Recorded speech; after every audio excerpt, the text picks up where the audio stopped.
in the 21st century. Hard-working people working hard for you and me. Moving higher, time and time again. Through the years you'll find us here. Moving higher. Hello and welcome to Moving Iron Podcast number 169, brought to you by Dawson Tire and Wheel, the premier tire and wheel provider in North America, helping people grow. Today my guest is a pretty regular guest on here. Might as well just be the Aaron and Casey show because he's on here about as much as I am. So, Aaron Finn, what's up, buddy? Not much. What do you know today? Not nearly enough, my friend. It snowed up here. Shocker. It's January, so what do you expect? Yeah, right. Yeah. And it's cold. Yeah, got a little skiff here in Alliance too. So. Yep. Yeah, it's been we've had this kind of warm streak going on for a while, and then we get a cold morning, and it feels a lot more cold than what it really is. Right. Yeah. Well, that's like the last couple nights. You know, especially. Well, the last couple nights I've done chores, actually all week, without a coat. Yeah. You know, sure, it'll be 30 degrees and a full moon, and hell, it's just badass. But when it actually is winter, it really sucks. Yeah, it does. It tends to really suck. And it can't snow here and be cold without at least a 30-mile-an-hour wind, so that always helps. Right. Yeah. It always helps things out quite a bit. Yeah, right, there is no snow that falls down; it goes sideways. That is true. That is true. So here we are. We are 10 days into the new year. How's New Year kicking off for you? Good. It has been. There has been no let up whatsoever from year end.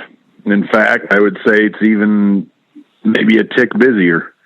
There's a lot of action going on right now.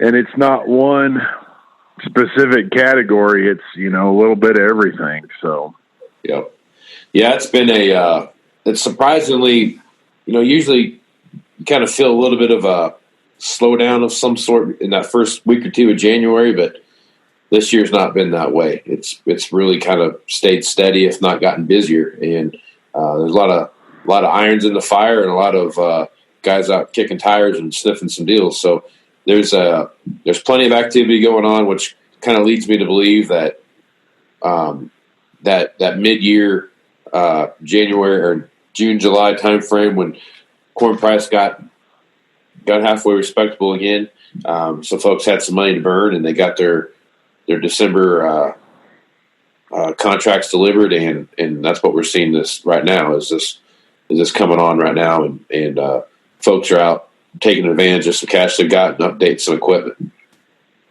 As they all should do routinely. Right on, right? I guess which would bring us into a conversation about probably the one machine that gets bought and sold the most, I think, in this industry is just the good old tractor, right? So if you step back and take a look at whether it's a four-wheel drive tractor or row crop tractor, primarily row crop tractor is probably the most prevalent in that, and followed up by probably loader tractors. Then I would guess 9Rs or four-wheel drive would probably fall into that third slot down there. Yeah. But I guess as you kind of take a look around, that 1, 2, 3-year-old tractor seems to be a fairly popular rig right now, with guys updating from maybe a tractor they've had that's got 5 or 7 or 10 years worth of work on it, and they're trying to go from that 5,000 to 7,000 hours down to 500 or 1,000 hours. So I guess, what are you seeing out there, Aaron, with the folks you're talking with on that 1 to 3-year-old tractor? That 1 to 3-year-old, especially the 1-year-old, has been red hot. And, obviously that is given current ag economy that's close enough to new for a lot of guys that, they're kind of like, piss on it. That's good enough, and it's a lot of savings off of a new one, and we'll just go that route, and it'll be perfect. Yep. So that has been, and we always have such a, I know for us specifically, we always have such a hell of a good selection of 1-year-old stuff that's just kind of the way it is. We sell that stuff all over the country. So it's just kind of one of them deals where, we're in that realm. So it happens a lot. I would assume it happens everywhere else, to some level, but it's definitely and I would say it's that way more with that would be pretty much row crop specific. I know, we do a lot of loader tractor business too, and that is I shouldn't say it's similar, and people do, 1-year-old stuff there, but that market it's a different level of hotness, because I don't think that everybody's after the 1-year-old there so much as, say, 3 to 5. Right. Just because, on the loader tractor side of it, I think a lot of those guys are just looking at the functionality of the machine that they're looking for a specific horsepower range with a specific amount of lift capacity and that kind of stuff. Yep.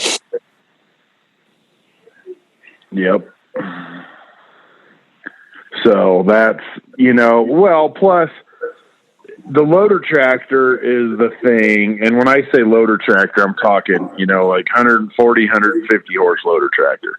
Right. Regardless of color, that is like the tractor that bridges the gap for everybody in the country. It's the little auger rig on the big row crop farms, and it's the big tractor for, like what I would call a super acreage. Like they're not just a little bigger than an acreage, but not a full bore farm probably. And then, you got all the livestock guys. That's their bread and butter. So, right. And that being the case, I think that's why that's more of a 3 to 5 deal, because they don't really need that 100-hour rig like that. They're more after the, let's get in there about 1,000 or so and let it cheapen up a little bit, and that's kind of where they're at, And a lot of times in ranch country, they're not trading in a 5,000-hour tractor anyway. It's got 5 digits. 25,000 hours, Yeah, right. It's got some hours on it, Yeah, that's for sure. That is for sure. So let's step back, take a look at the next range. If you really dive into that 3-year-old to 5-year-old tractor, that is a sweet spot for a lot of folks, like you just talked about, whether it's row crop or whether it's four-wheel drives or whatever it is. So if you start looking at basically 2013 to 2016 model machine, 2014 to 2016, somewhere in that range, that's when you starting to see those machines popping up that's got the 1,500-hour row crop rig to 2,500-hour row crop rig, something like that.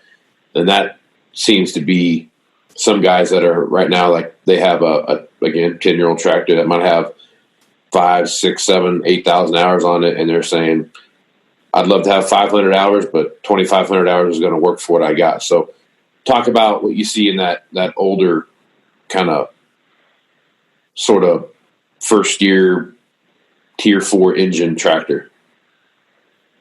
Yeah, I've actually had quite a few guys. Well, not quite a few, a handful of guys in the last week that have reached out to me to get them a rig exactly like that. They're even saying as broad as 1,500 to 3,500. Right. And there's a lot of that there. And depending on specs, I mean, you can have a 1,500-hour tractor and a 3,500-hour tractor are the exact same price, but there's so much difference in value given specs and whatnot that, you know, and that's kind of where those guys are at. They're saying, you know, I'll look at a 8235R straight axle power shift, or I'll look at a 8245R ILS IVT, but way more hours, but I want the fancy shit, and they're, you know, those tractors are almost the same price. So right. There's a lot of that going on in the world right now. And it's all, you know, obviously it's all price point driven, and it becomes, guys more and more are looking at it not just as, well, that specific tractor's too expensive, or that specific tractor is the one I want. It's dollars. You know, it's the investment side of it. Dollars for investment. Right. You know, I can, yes, I know this tractor's more, but it's still a better buy than that really cheap one because of what it is. Right. Agreed. So, and that's where, you know, a little creativity with marketing and finance and that kind of thing jumps in, and away you go. So, Yep. Absolutely. So the next, I would agree with that too. I mean, so you start taking a look at that specific tractor, and that's exactly what you're looking for. Is a guy that wants a specific rig on a specific budget, right? Yep. Not to say that other budgets aren't in place at other places, but there are there's plenty of opportunity, I guess, for the guy that has that really specific budget of, I've got $100,000 to spend, and that's it. I'm not going over it, and I'm not. Right. I want to. If I can be 100,000 or less on my trade difference, then I'm making something happen. Otherwise, I'm just going to keep running what I got. And I think that's what that group has to offer. Is what that group of tractors has to offer to that guy is that very thing. You know, if you step back and take a look at the next, you know, 5 to 7 year old to 10-year-old tractors, that's when you start running into everybody's kind of trading in the same thing that's kind of got the same number of hours on it. That's when you kind of start like the combine deal, you know. That's when you start running into those tractors that they all have about 5,000 to 7,000 hours on them, 8,000 hours on them. They kind of all have a similar spec because they were kind of bought when everybody had money, you know. And right. So you start kind of running into the same machine with the same number of hours, and that's where you start hitting that glut of machinery. I guess when you start taking a look at a 10-year-old tractor right now, what are you gonna? I guess what's your appetite right now for folks like that? You start looking at 2009, 2008, 2010 model tractor. What's the appetite out there for those machines right now? Well, for those, it's fine. Where the stalemate happens is in the, I'm going to say 11, or I'll say 10 to 14. That one, you know, year of the loan year of the first 8R, the second generation of 8R with the filter on it, and then the first year death. Right. That covers those three models in that stretch. What there's getting to be a glut of, and this is the tractor I equate to the 12, 13, 14. Funny how that happens, huh? Combines with 15 to 2,000 sep. Right. Is those early 8Rs that have 5,000 hours, 6,000 hours. You know, one owner rig's been green lighted every year, but they just kept running her because, you know, they got that 14, and the day they got that tractor home, corn went down every day for 2 years and then stayed down, and that's where we're at. Right. Yeah. So there's, and it's the same thing with the combines, you know. Part of that is just age, you know. So not all of those are obviously probably less than half are still with the original owner. But it's that same scenario. You know, there's just so damn many of them made then. And they're all still out there. They're all getting bought and used, and they're just getting a hell of a lot of hours on them, and they're going to always be there, you know, until there's a big change in the ag economy. So, right. Yeah, no, I kind of echo what you just said there, man. It's a, they're just there. That's kind of what they are. You know what I mean? Right. And they're probably the one spot in the tractor market that I think is, that I would label as soft. I'd agree with that. I would agree with that. Everything else tractor wise is pretty good. But when you get those, you get the row crop tractors and that, you know, I'll even say 5 to 10 years old and over, say 4,000 hours. That's a shitty spot. Yeah. Yeah. You get older than that, fine, run with it. Newer than that, run with it. But it's that little glut. Yep. That's kind of the shit. Yep. That's right. Yeah. So I think other thing too, so we watch auctions quite a bit and kind of see what's going on there. I've read a couple articles about it and seen some different blog posts and what have you about it. But you start looking at machines like an 8400 or 8010 series or some of that stuff, that early 2000 stuff, late 90s stuff. And even if you start getting back into the 80s, they are really starting to show a trend line there where they are getting to be quite valuable to some extent, I guess. I mean, I think the ones that I've watched sell were some anomalies as well. You know, they were some of those. I've seen. I think it was an 8400 or something like that had like 1,500 hours on it. You know, of course, it's going to bring a bunch of money, right? It's that right. It's that odd tractor out there that everybody wants to go get because it's, you know, low houred, but you have to worry about the electronics and those kind of things. So I guess it doesn't really feel like we have a lot of those laying around that even with 5,000 hours on them or 6,000 hours on them. So I guess what's your thought on those, and what do you think? I mean, I think this is kind of a short-lived trend. I think as soon as the market bounces around and people got some money again and they want to upgrade their stuff, they're going to look at some 5-year-old or newer stuff, I think. But maybe I could be wrong too. But I guess what's your thoughts on that, and where do you see that market going? Yeah, that's always going to happen, and it's just the one-off thing, you know. Like a guy, that's always going to happen. Those are one-offs and oddballs and that kind of thing. You know, you'll always have that.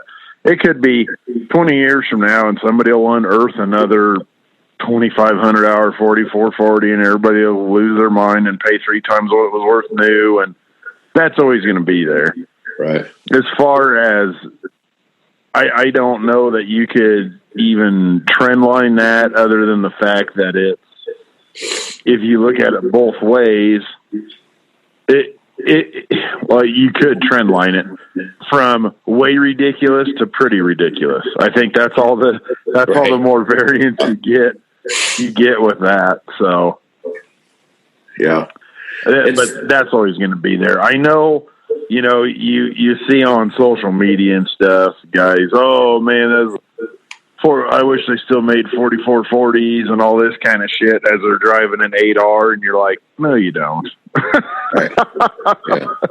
You know, you're in the smallest 8R, which has 50 more horsepower than that 4430 had, or 4440 had, at 3 times bigger cab, you know, way right. better ride, all that. Like, no, you don't.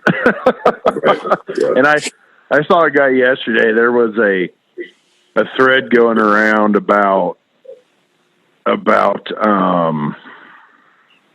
people wanting to get back into older machinery.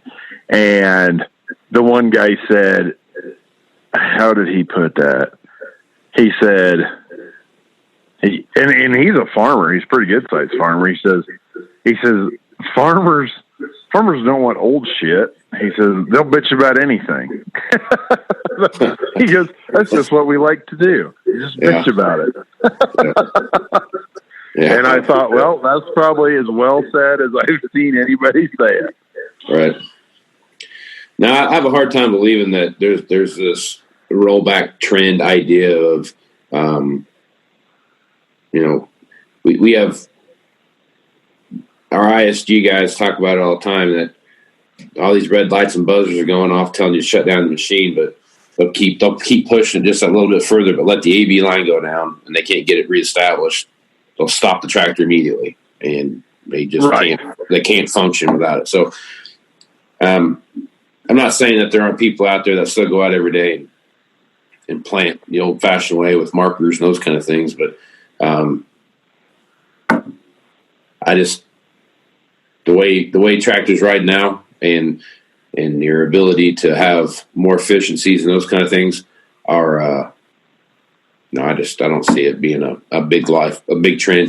I think there could be some guys out there that are looking to save a buck and they're maybe having a backup tractor, something like that. That's an older tractor, but their primary tractor is going to be as much technology as they can afford, and it's going to be the latest model they can afford, I guess is what I should say. And it's the machine that they're going to use day in and day out. Right. Yeah, you look at it from the smaller farm perspective or something like that.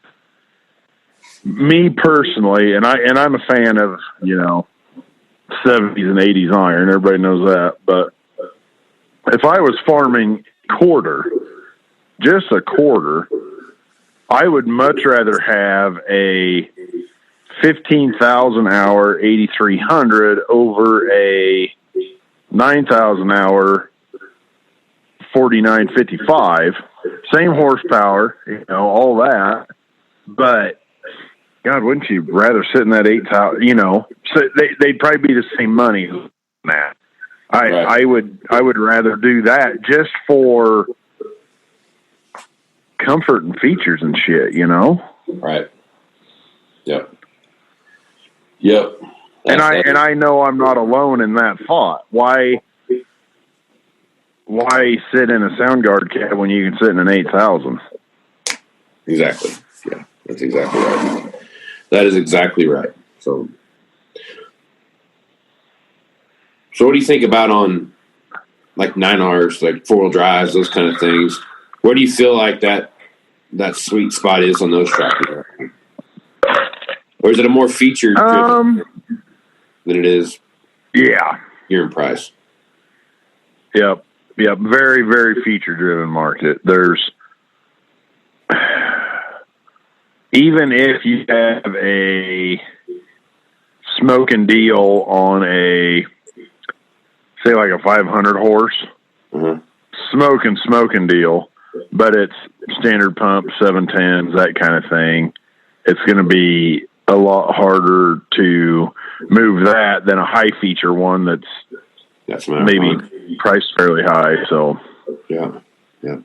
It seems like to me anymore in those 4-wheel drives, if it doesn't have a PTO on it, it's even in a wheat country where the bareback jack was a pretty standard machine out there, just your standard base build machine. Those PTOs are starting to be a bigger deal. Just trying to utilize a tractor more, grain cart tractor, that kind of stuff. It just seems like the PTO is almost a key selling. It should almost be like a standard option anymore. It feels like. Yep, that's exactly right. 3-point, on the other hand, is depending on where you're at in the world. The 3-point is either a deterrent or a deal breaker. One of the two, depending on where you're at. Yeah, so 3-point is very, very hit or miss. It's either, oh my God, I can't live without it, or why in the hell do they even offer that? There's no in between with that. Right. Yeah. If you start looking at those row crop applications where they're using a lot of mounted planters and those kind of things. Those seem to be a pretty popular deal, but there's just more and more that are. It's kind of it depends on where you're at. What on those 4-wheel drives? What's that sweet spot hour range that you're seeing right now that guys are kind of gravitating towards? Man, Is it all over yeah, kinda. I would say it's kind of in that second level of what we talked about with the row crop tractors, that 15 to 3. Okay. And I know that's a damn broad range, but that's where it seems like you can get the most action. And I think that is just because when you look at a high feature 4-wheel drive tractor that's under 500 hours, that is an expensive damn tractor, man. Of course, you know, they're all expensive, but their 4-wheel drives are not the number one rig on very many farms anywhere in the world. So, you know, guys are more apt to write a bigger check for the main tractor, the second tractor, than they are their big horse. Right. Yeah, they're everyday driver type mentality. Right. Yep. There you go. Yep, absolutely. No, that's true. That is true. I'm starting to see. One thing you are seeing that I've noticed anyway with 3-point PTOs is that they are getting to be more and more. This would probably be on the large scale farmer side of it. They start to get bigger, but the demand for doing away with your typical row crop tractor and moving towards that row crop 4-wheel drive is starting to. It seems like that's getting to be a bigger deal. Yep, I think there's a podcast about that, as I recall. There might be one out there. Yeah. But no, and that's where, like we were talking about, points on 4-wheel drives, I would not even worry about it over 500 horse. Back to that original best-selling podcast. Yeah, I would not worry about 3-point over 500 horse on a wheel tractor. Mm-hmm. But under 500 horse, it's pretty nice to have. Yeah, and on a 2-track, because we are hashtag Team 2-track here. Right. I would put it on every 2-track. Yeah. There's a lot of places in the world where they use that on high horsepower 2-tracks, and there's not very many of them out there. And when guys want it, and you got it, there you go. Yeah. No, I hear you. No, it makes perfect sense. And that's kind of where we see things gravitate towards. So it seems like tracks are getting to be a bigger deal than they were in the past. So there's going to be more machines out there that are going to need to have that spec range that we're looking for, especially when it comes to high flow hydraulics. So that's going to be a bigger and bigger deal too. Yep, absolutely. All right. Well, I feel like we knocked this one in the head, Aaron. If folks want to reach out to you, pick your brain, see what kind of deals you got cooking, what's the best way to do that? You can call me or text me, whatever you want to do, 308-760-1193, or catch me on the Twitter at Aaron Pintel on there. And a lot of guys do reach out and tell me they listen to the podcast and like what we're doing, and that's pretty badass to hear. So keep listening, fellas. Yeah, thanks to all the listeners out there that tune into this thing called Moving Iron Podcast. So I appreciate all the listeners we've got. You want to find me? I'm Casey Seymour. You can hit me up on Facebook, Twitter, Instagram, Moving Iron LLC. Also check out the website, movingironllc.com. And it's all kind of the latest stuff I got kind of going on out there. I've got a blog post I post every once in a while, different things that are in my hollow head. So check that out. Also check out the Global Ag Network and see what they've got going on over there. There's a newsletter you can subscribe to. catch all the great other podcasters like Dryland Farm Podcast. I'm on there quite a bit with old Brent and Lane, and so make sure you check that out. Also, check out Dawson Tires website. You guys going to check that out. There's a lot of great information out there about tires and what they've kind of. I don't know what's the best way to describe that, Aaron. They're probably they're kind of like the tire nerds, I guess is the best way to put it. They can put all the information you want in there about a tire, and they're going to come back with what you should be running. So check out that website too and what they got going on. They've got a lot of wealth of knowledge over there, and we use them pretty extensively here at 21st. So, Yep. Great tire knowledge. Yep, good stuff. So, well, Aaron, you got any last thoughts you want to throw out there before we shut it down? I don't, man. I don't. I hope everybody has a fantastic and well-earning 2020 and hammer down. I will echo that too. Best of luck in 2020, and I guess with that, till next time, I'm Casey Seymour with Aaron Fennell. Let's go move some iron. Out. Moving higher in the 21st century. Hard-working people working hard for you and me. Moving higher, time and time again. Through the years, you'll find us here.